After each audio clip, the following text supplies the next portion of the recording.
Welcome, ghouls and goblins, to our first ever All Hallows Eve special.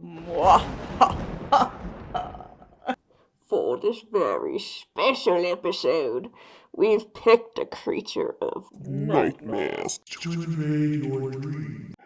So sit back, relax, and let the darkness take you.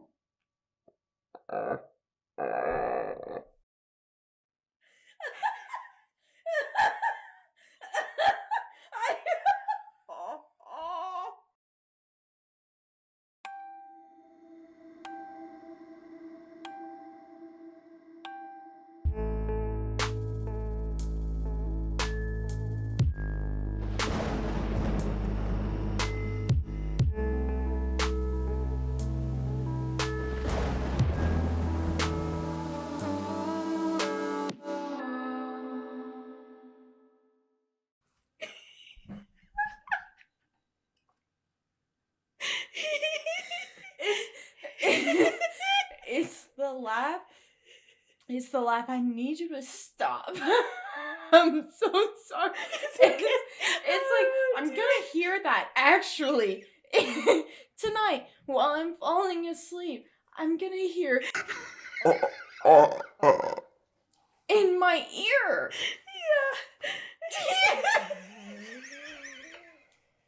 Hello, and welcome to this very installment of the What Was That podcast. I'm Jazzy. And I'm Addi. For this episode, we decided we're going to do something a little bit different.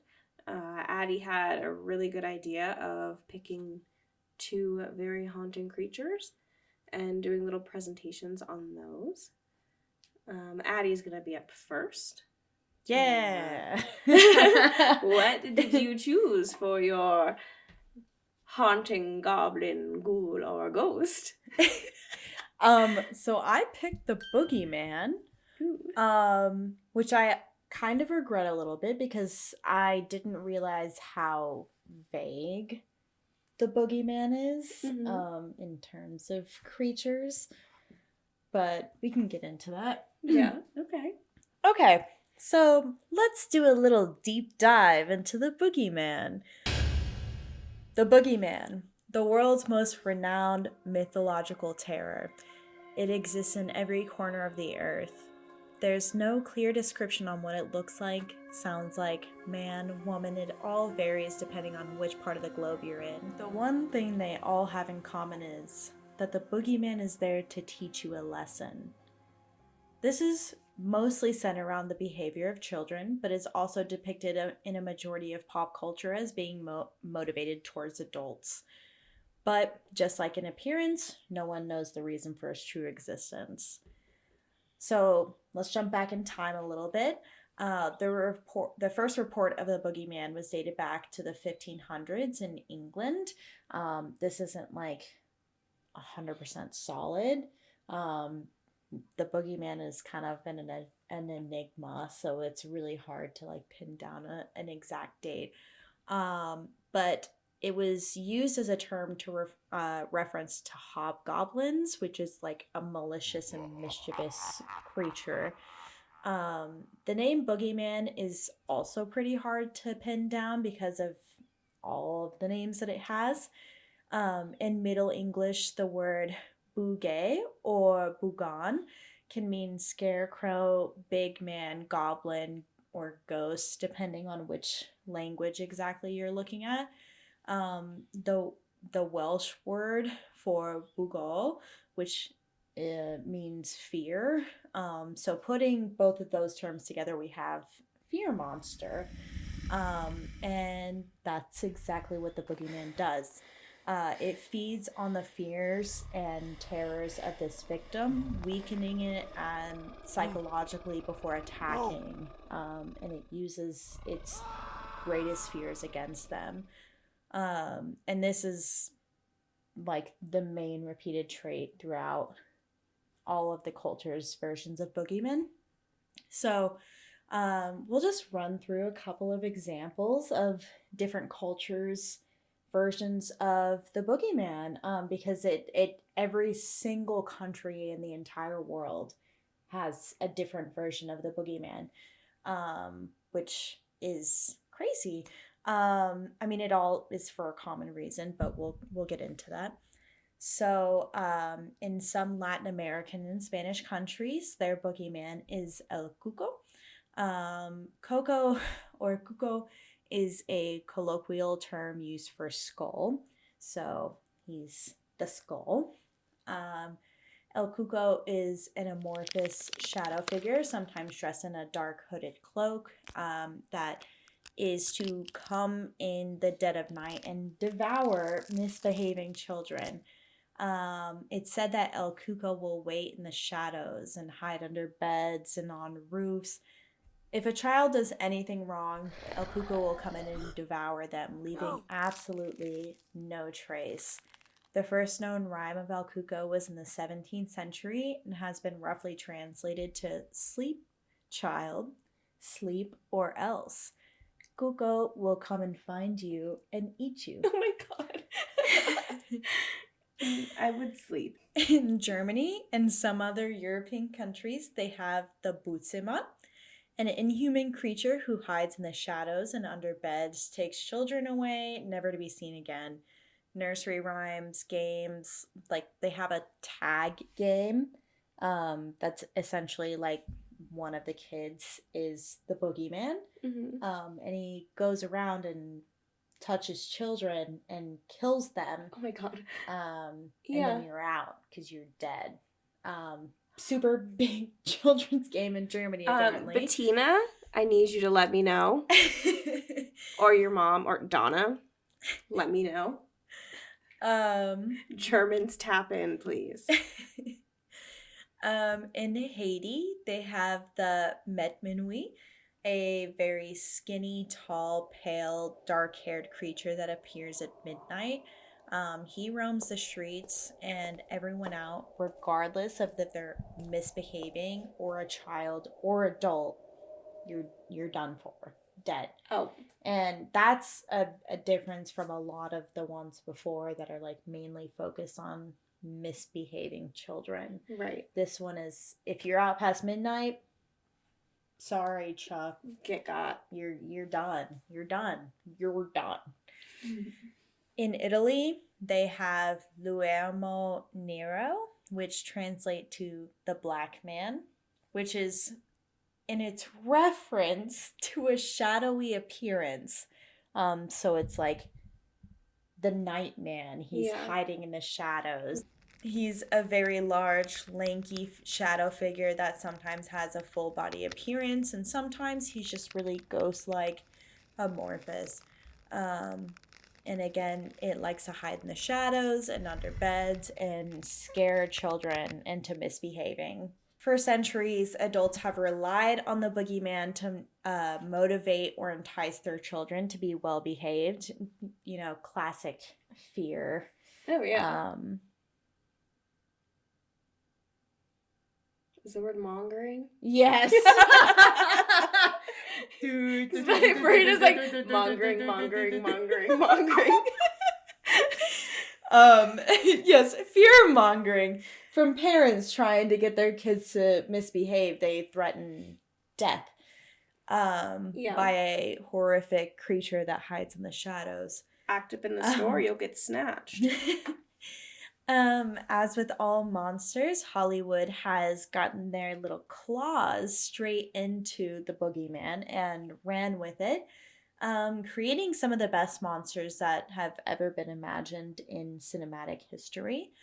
So we have Bagul, right here, from Sinister, which is a really great take on the boogeyman. He is in Sinister supposed to be a demon, but it is still a creature of the shadows who comes out and plays on your fears to inevitably decease you.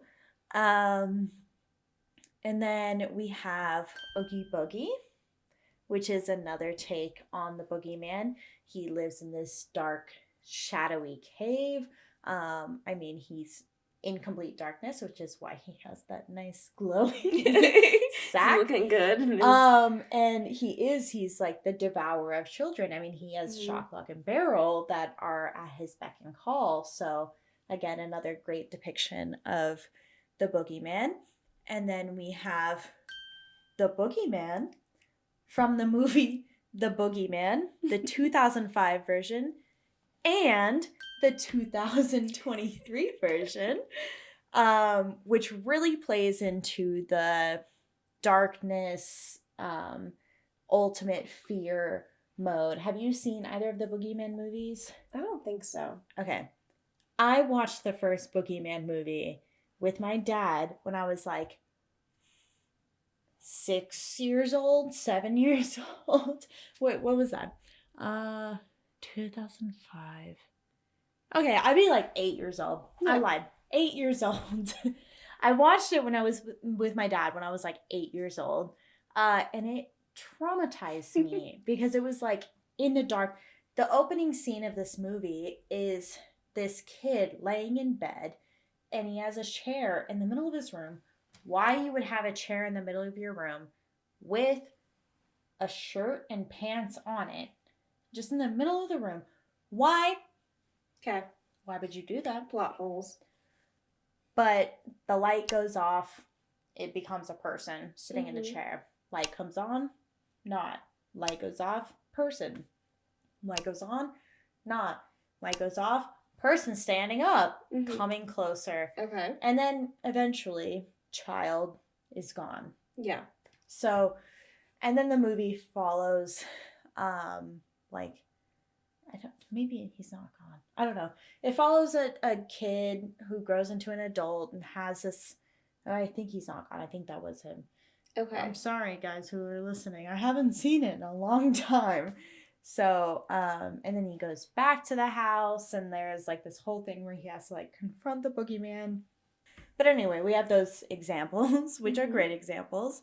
Then we have Freddy Krueger, which is another good example for, you could classify him as the boogeyman. He hides in your dreams. He hides in the shadows.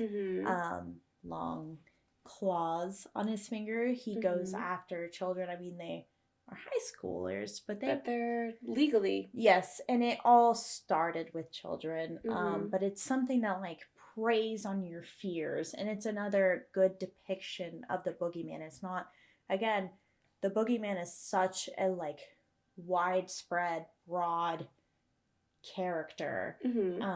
There is no set description. I mean, in some cultures it's a bug. In some cultures it's in Russia it's Baba Yaga is a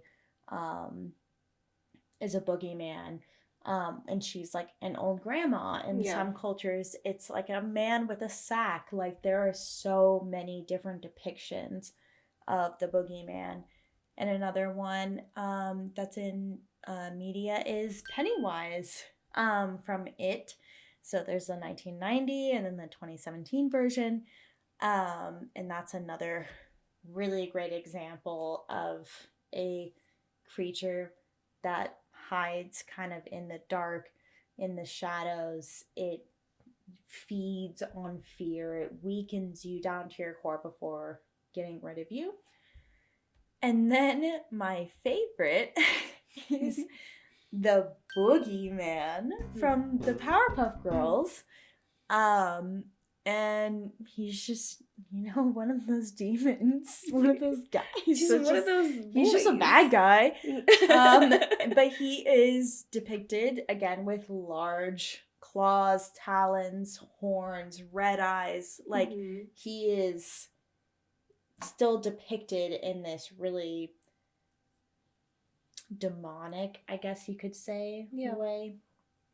So, but they all have these things in common. We see repeated physical traits of being tall, shadowy, long claws, nails, whatever they might be. And they all show the same pattern of frightening their victims before eliminating them. If we want to go into how to beat the boogeyman. Yeah. There is no way to do it. Sick. Because it's so vague and because it exists everywhere. Like there's no way to know what you're looking at and what it is, and like it's just a creature that hides in the shadows and feeds on your fear, whether it eliminates you, whether it just like scares you to a point where you're just like helpless. Yeah. It's like in some cultures he only exists at night, in some cultures he exists anywhere that there's a shadow, so daytime as long as there's a shadow. And it can like feed off the tiniest fear, so even if you think you're not scared of anything, he can. Me gendering it. Sorry. It can feed off of anything. So, in closing, Yeah. what is the boogeyman? I don't know. The boogeyman to say is whatever scares you the most, and that's whatever it will use to weaken you, which is probably why he's the most widespread and most terrifying monster that there is. So note that this rabbit hole goes very, very deep, and there are a lot of branches going off of it. And I would love to go into some of those different different monsters as we move forward. But as a whole, this is the boogeyman. First off, yay!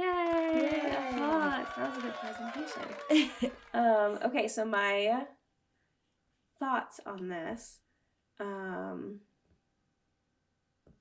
How well do you know Harry Potter? I don't like Harry Potter. Okay. I'm so sorry. I don't want to lose. It's fine. Okay, so listener. If you know what a boggart is, that's what it reminds me of, because that's like a shape-shifting being that can turn into any fear that you have.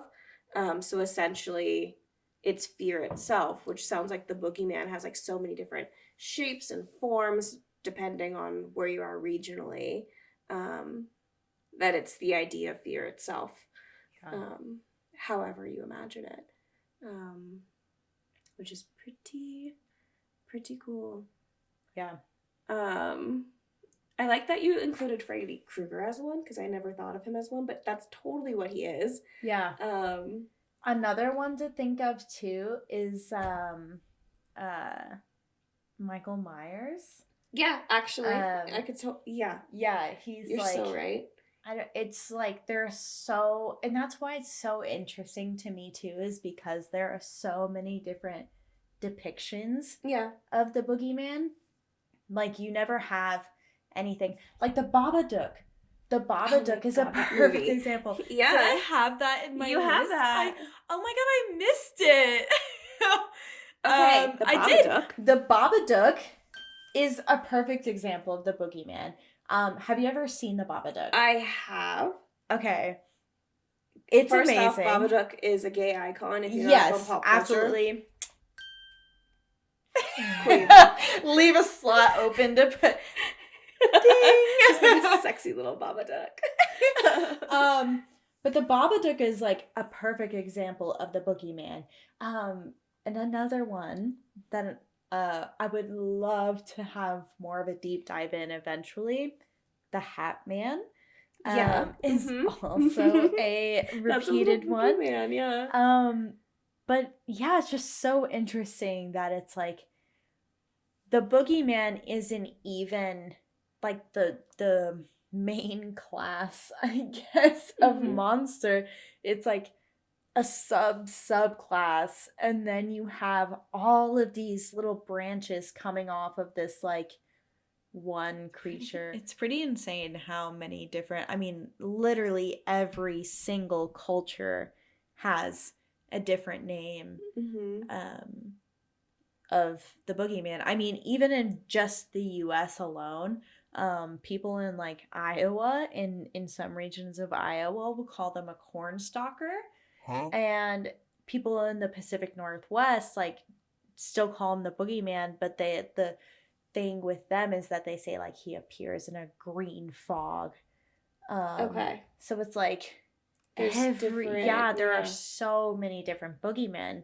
And it's also like a huge problem at the same time because it is like something that instills fear Mm-hmm. into children for the sake of them behaving. Right. So that's always like really sad to Yeah. think about because I was like, not that my parents used the boogeyman against me at all, so that was Mm-hmm. nice. But I did like have this massive fear of the dark when I was a kid, Okay. and I still Yeah. do. It's hard for me to like sleep at night. I have just recently gotten used to sleeping without any light, like the TV, anything I on. totally have a nightlight. Yeah, it's hard. Like I saw the Boogeyman when I was like 8, and then I Mhm. saw The Grudge like when I Oh, was like 10, double whammy. Yeah. and that like Yeah. that did me in. Like Yeah. I couldn't taking a shower was hard for Yeah. me. Going to bed I had to like tuck my feet in all around me, Mhm. like that would save me. No, I had a friend who, like, for years after seeing it, like, had nightmares. Yeah. I I know who forced you are. Don't myself watch this part. Skip it. I forced myself to watch The Grudge again, like Mhm. a year ago as an adult, and I had not watched it since I was a kid because it haven't either. traumatized It's me yeah. so much. So I watched again like a year ago. I was like, this movie is so dumb. Okay. Yeah. I was like, See, this is so yeah. stupid. Like, I understand as a child, as a Mhm. literal child, how traumatizing that can be. Already living in a pretty traumatizing situation. You add in the fact that you're watching this in an old house Yeah. with like creaky wooden floors. It's old. It's an Yeah. old ass house. And you go to sleep at night, it's dark, and you hear the house like groaning and creaking, and all you hear is like the like Yeah. The speed at which I would just like pee my pants and yeah, cry. that's how I felt as a kid. Yeah. So I hadn't watched it until recently, and I mean, it definitely made me feel better. Like That's it good. was like, oh, that was. I mean, That I get wasn't, being yeah. like scared as a kid, but like you're an adult now. That's not Yeah. that scary. I should watch it again. You should. It's really cathartic. Yeah. So I remember I watched it, I was maybe like 13 or 14, and I mhm. had some friends over, we were all like watching it. And my sister, who was like maybe 4 at the time, there's like the living room, the coffee table, behind it the couch, in front of it the TV.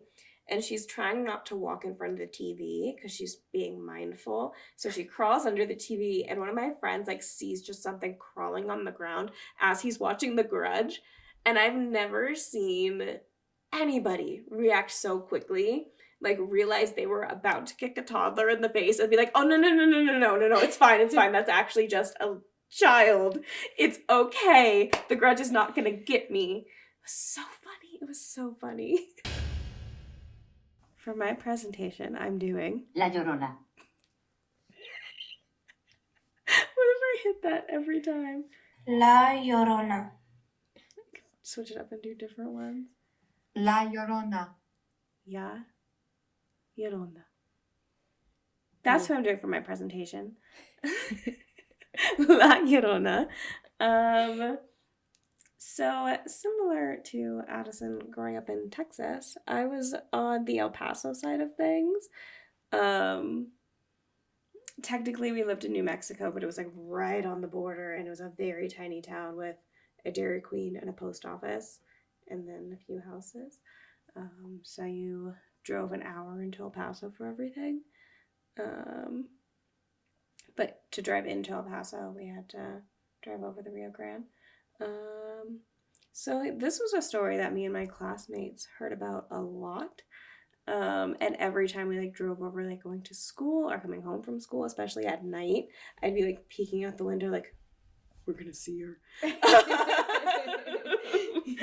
So it definitely always stuck with me. But according to legend, she was once a beautiful woman named Maria. In many variations of the tale, Maria's husband was unfaithful or abusive, who treated their 2 sons more affectionately than he did his wife. In other retellings, they say that her husband may have left her for a wealthier or a lighter-skinned woman out of jealousy, rage, or despair. She is said to have lured her sons to a nearby river and drowned them before drowning herself after realizing what she had done. In one version, Maria's neglected sons drowned accidentally while she was cavorting while she was having a bit of a romp with some gentlemen callers. Forever, Maria's ghost is now known as La Llorona, and she's forced to wander the earth searching for her lost sons. She's identified by her loud and wailing cries, calling for her sons. Which makes sense because in the lore it literally means weeping woman. So it's not surprising the main characteristic shown by like all variations of her is that she is a weeping woman. That's super consistent. Another defining trait. Just 2 weeping women. Just weeping women. I'm just crying all the time. You can't help it. I didn't kill my sons. You know what turns me into a weeping woman? She killed her sons, right? Yeah, she killed her sons. Yeah, Okay. she drowned them. Yeah. Yeah. That's what the movie taught me. Mm-hmm. Yeah. Yep. I didn't kill my sons, but I do cry a lot. I cry. Put on the Olympics and I turn into a weeping woman. I just think it's so nice that they're achieving their dreams. Some of them, not all of them, because like some of them have trained their whole life for this thing and they don't even make it on the podium or... Yeah, so like there are many reasons that I start crying at the Olympics. It's tears of joy and also sadness. Interesting. It's a very complicated thing to watch for me. Interesting. Yeah. I don't cry during a lot of media. I don't know what's happened, but like I'm an empath now.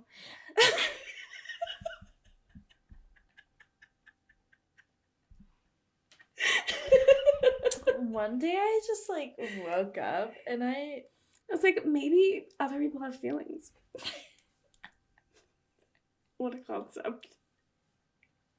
So one thing that I saw that was interesting is in 1968, there's a folklorist named Bess Lomax Hawes who published an article, La Llorona in a Juvenile Hall, which gives account of a weeping woman haunting a juvenile detention facility in California. Some accounts describe La Llorona as having long hair and wearing a hooded cape or veil.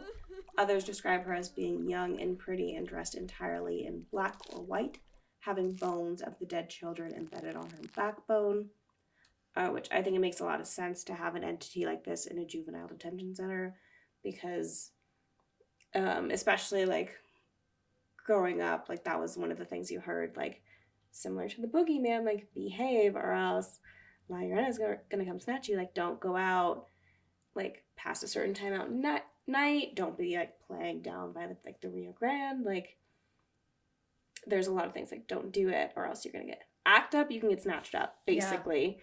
Basically is what that comes down to. So I do think it's fun that we both kind of, like, chose, like, boogeyman in their own right. She's a boogeyman. Yeah, she's totally a boogeyman. That was one of the things that came up actually in my research was that La Llorona was a boogeyman. Yep.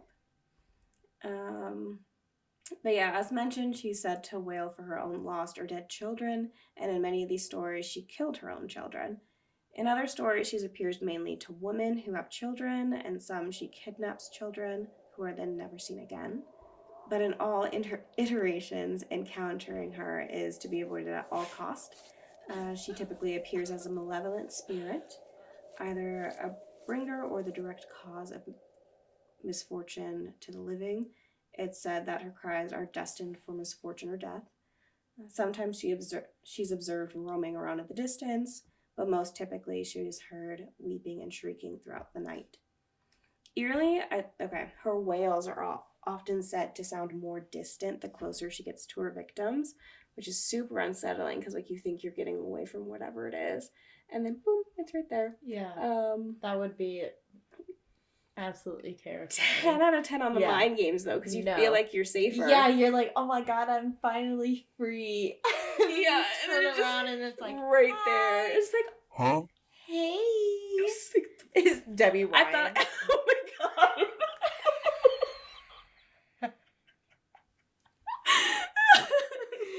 Yeah. Or better, James Charles. Hey, sister. Oh my god, that's exactly what it'd be. You would turn around and you would just get hey sistered and then gone. I would Snatched from up from a heart attack, straight up. Oh, Yeah, I'd be like 1,000%. But it said that when she captures you, because she's looking for her son, she'll think you're her sons, and when she realizes that you're not it, that's when she kills you or drowns you or does whatever to you. So whatever you do, don't get caught, but it's very hard not to. In some tradition, she's said to seduce a lone man and then murder him as a form of revenge from her husband's abuse or adultery, which go off, queen. So like taking the form of like a dangerous siren, tempting the solo male late at night. When offered assistance from those men, she usually turns on him with the face of a skeleton or a metallic wild horse, or sometimes no face at all. So she goes full Slender Man. It's just like, boo, and then they're dead. Some of the earliest documentation of her can be traced back as far as the 1550s in Mexico City, which is interesting because you brought up the 1500s in your presentation. So like total boogeyman. But there are different stories that are connecting her to specific Aztec creation stories. For example, the tale of the hungry woman, which includes a wailing woman constantly crying for food, which is notable with that nocturnal wailing for her children. There's one other author named Ben Radford whose investigation into the legend of La Llorona found common elements from the German folk tale Die Weiße Frau, which translates to the White Lady, and that dates back to about the 1480s. Which there's a lot of different regions that have like a white lady female type ghost. But yeah, usually she's in like a white flowing dress, pale and ghastly, and she's seen in rural areas and is associated with legends of tragedy. Common to many of these legends is an accidental or impending death, murder, suicide, the theme of loss, betrayal by a husband or fiance, and unrequited love. So very similar to La Llorona. She also bears resemblance to the Greek tale of the demigoddess Lamia. We're going to go with Lamia. In the earliest stories, Lamia was a beautiful queen who had an affair with Zeus. And upon learning this, Hera, the ever-depicted upset wife, justifiably, robbed Lamia of her children by either kidnapping or killing them. Those children are a result of her tryst with Zeus. The loss of her children drove Lamia insane and rendered his despair, and as a result, she snatched up any children she could find and devoured them. Because of her cruel acts, her physical appearance was changed to become ugly and monstrous. Zeus gave Lamia the power of prophecy and the ability to take out her eyes and reinsert them, possibly because she was cursed by Hera with insomnia, or because she could no longer close her eyes, so she was always forced to obsess over her lost children. So she has to constantly search because she can constantly see, essentially. Yeah, Greek tragedy for sure. Like Zeus and everything within his story and mythology is absolutely terrifying. The worst. Yeah. I'm like, why did y'all pick this to believe in? Yeah. Like you as humans, you were like, yep, that happened. Guy. That happened. Guy. That guy, he just like blew loads. And then he turned into a swan. Or did you see where he turned into a bull? Do you know about those? Oh yeah, there's like a whole there's a few stories of like Zeus presenting himself as like a swan or like a bull. I can't think of anything else, but like those two for sure. And he lays with a human maiden, and Hera's just like, Huh? what the fuck? So then she curses the maiden for something or the other. Huh. Mm-hmm. Interesting. Yeah, Leda and the Swan, Oh, that's which is like, I will say, trigger warning, a lot of Zeus's stories are not consensual interactions. Common theme with him. That's where Hosier's song Swan of Leda comes from. Sure, Zeus, That yeah. That makes Yep. so much more sense. And Zeus and the bull is Zeus and Europa. And he wanted to take her away to live with him. So one day when she was wandering in the field among her father's herd of cattle, she saw a white bull. She was not aware that Zeus turned himself into a bull to trick her. And then at some point they like boink. I think with him in bull form. Very strange. So in my research, I did find one Reddit story titled, "My Mom Saw La Llorona in Mexico when she was 15. Ooh. Mm-hmm. All right, so this story has been told to me by my mom a few times, and every single time I get that creepy, eerie feeling that something's watching me. My mom is from a small town in Mexico. When she was around 14, she had the habit of waking her mom up to go to the restroom, since it was an older home and the restroom was located outside. My mom tells me that around 3 a.m. she woke up and felt the need to use the restroom urgently. So she began calling out for her mom, and after a while of her mom not responding, she began getting agitated and started screaming. At this point, my mom turns around, and at the foot of her bed, she sees her mom standing there. She's wearing a white robe, but had a very bleak expression on her face, and both of her arms were extended. My mom said that she suddenly felt extremely cold and a huge sense of dread. She had never seen her mom wear a white robe. That's when she looked down and saw her mom's feet weren't touching the floor. At that moment, she screamed and very quickly threw the covers over her head. Yeah, that's what I would do, honestly. Her mom, wearing something completely different, runs in to find my mom shaking in her bed. Nobody believed my mom. Everyone told her it was a dream until a few days later there was a power outage.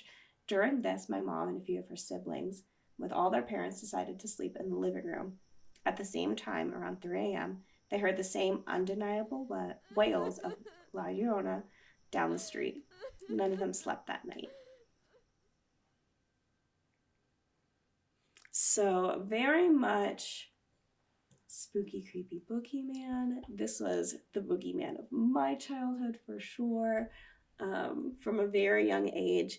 Like, I feel like it's like weirdly poetic that I will turn into my worst childhood fear. My worst fear as a child was like scary old women. So like this Snow White when the evil queen turns into like the old woman. Yeah. That haunted my nightmares. Where I was like in kindergarten, I had nightmares of like this woman kidnapping me. Nightmares. I lose my R sometimes. It's cute. So I used to have nightmares of her coming and kidnapping me. and then taking me to jail, because that was my second fear. Going to jail? Yeah, I was a very well-behaved child because I was afraid of jail and old ladies, and my Nana watched me. So, like, Yeah, I was a very well-behaved child. yeah. Yeah, that's terrifying. Mm-hmm. That's Yep. mhm. Yep. Mhm. Yep. Mhm. Yep. Sure is. Sure is. Yeah, no, that's like a perfect It's a perfect stack branch of those two. Yeah, because of the like, boogeyman. yeah. Because it like La Llorona definitely does like feed off fears, and Mm-hmm. I actually just watched the most recent La Llorona movie, Mm-hmm. the, like in the Conjuring universe, Yeah. like See, I need to watch that. 3 days ago. Yeah. So, and it was like based on your research, was like a pretty like equivalent Solid. depiction of it. So it was very interesting. The movie's just interesting. Like there's this like scene, I'll just dive into this movie for a second. But there's a scene where like they so because it's like a Hispanic culture, like they do like bruja how in the movie to protect themselves against La Llorona. Interesting. So they like cover all of the entrances of the house with like some sort of like wood chip or like herb. I can't remember what it is. Mm-hmm. But the daughter, like who's like 10 or something, like sees her stuffed animal outside and was like, "Oh, I need that." Oh, what a clever way to get. And yeah, so Yep. she like opens the front door, which they were like, "Don't do that because she can't get in the house right now because we're protected." So she opens the door and it's like reaching out to grab her stuffed animal, and you're like, "Girl, what are you doing? You have other toys. You are like, I know you're still a kid, but you're smart enough to know." So she like reaches across and like grabs a stuffed animal and like pulls it back and spreads the like the stuff everywhere. It breaks the line, so then like La Llorona can come into the house. The way I'd be so pissed off if that was my child. You're trying like, to have you learned protect your nothing? child. I could And just like, give you away at this point. yeah, I'm like, you know what? Take her. It's like you want to be snatched. Take her. She wants her stuffed animal. Take her. I'm sorry. That was mean. For the same reasons the Babadook makes me be like, maybe I don't want a child. That movie would make me be like, yeah, we've made it this far, and do you want Mr. Snuffins? And that's what gets us? Yeah. Yeah. I think your presentation was incredible. Thank you. I loved it. 10 out of 10. Yeah. No notes.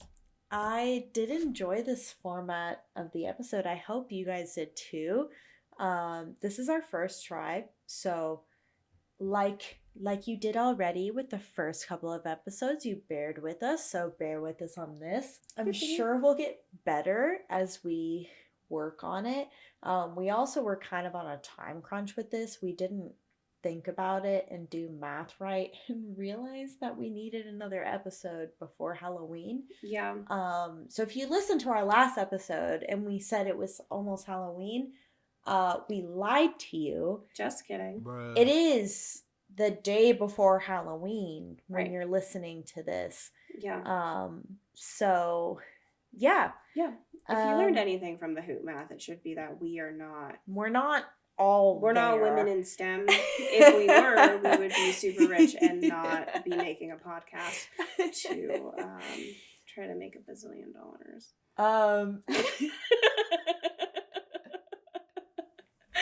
You just be dumb. Thank you guys so much for joining us for our 5th episode and our first Halloween special episode. We really appreciate you joining us for this, and we hope you enjoyed our little presentations. Yeah.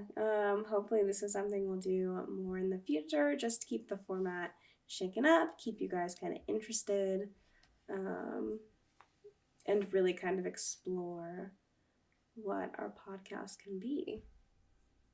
But for now, till next time. Oh wait, we have to mention our. Oh, what Yeah. did we mention? Oh yeah. Um, All of us like us, follow us. yeah. Like us, follow us. We have Spotify, YouTube, Apple Music, Amazon Music, iHeartRadio, Good Pods. Anywhere you stream it, Anywhere you stream it, you can find us. you can find us. Just keep streaming it, keep listening to it, so we can keep putting out episodes. Mhm. So we would like to wish everyone a very, very safe and very spooky Halloween. Mhm. And until next time, wait, what was that?